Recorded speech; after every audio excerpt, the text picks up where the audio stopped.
Good morning, everyone. Happy Wednesday. Jeanette Biro here. I'm a medium and a channeler. Welcome to your Wednesday Wisdom with Spirit.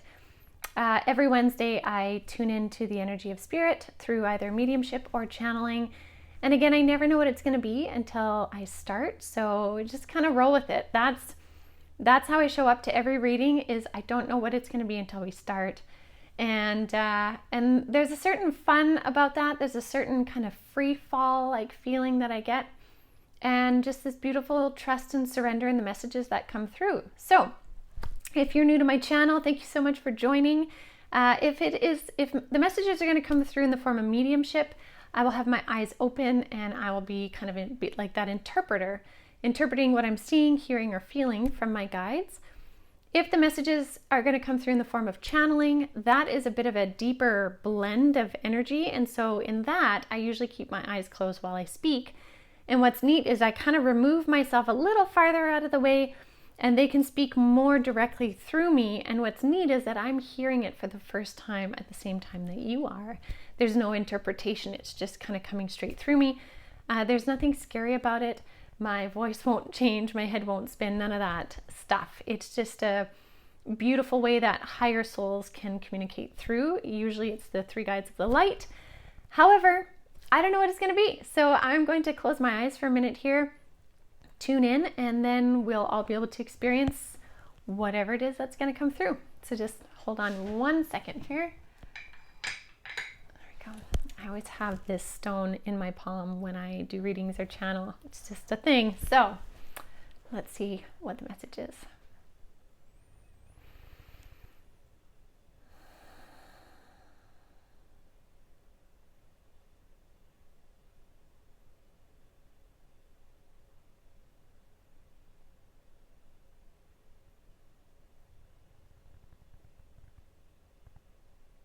Okay, so this message is going to come through as a channel from the three guides of the light. So I'm just going to take a minute and go a little deeper and bring that through.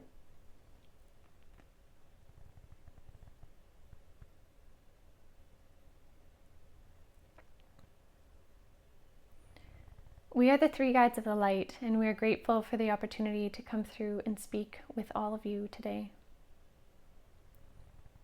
If you will, we invite you to imagine. Use your imagination right now and join us as we help to bring through this message today. Picture in your mind a lake. And as you look upon this lake, you see a blue surface. It is a darker blue that doesn't let you see through the water to the bottom. It is simply the lake.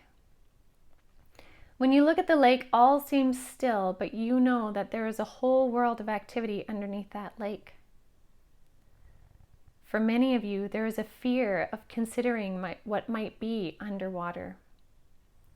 For many of you, fear that there are serpents lurking in the water. And when you cannot see, you fear that which you don't know. And many of you in your world have been trained through conditioning to assume there are serpents in the water. But in fact, in many cases, there are not. In many cases, the serpents are actually on land for you to see. Those that you interact with, or those that you watch on TV or in media. Often that is where the serpent is. We use this as a metaphor for you to trust in the things that you cannot see. The way that you trust into that is to feel the resonance in your body. If you are being invited into the lake and your energy feels peaceful, then you are safe. There are no serpents in the water. If you are invited into the lake and your energy feels chaotic, then there is a reason you should not go in the lake. Trust that your body knows the difference. Your energy knows the difference. You will always be guided in the right direction for you to make the choice that feels most aligned for you. But do not always fear that in the things you cannot see, that there are serpents lurking below the surface. That is not the case. Jesus once said that there are no sharks in these waters. The sharks reside in your mind. This statement is very true. So we bring this message for you to help you move forward in your own resonance, knowing that you can decipher where there are serpents and where there are not. We also use the term serpent in relation to the way in which it is viewed often on your planet. Yet we do not view the serpent as a negative either. We bring forward this message to bring ease to your heart and trust and faith in your own soul resonance as you move forward.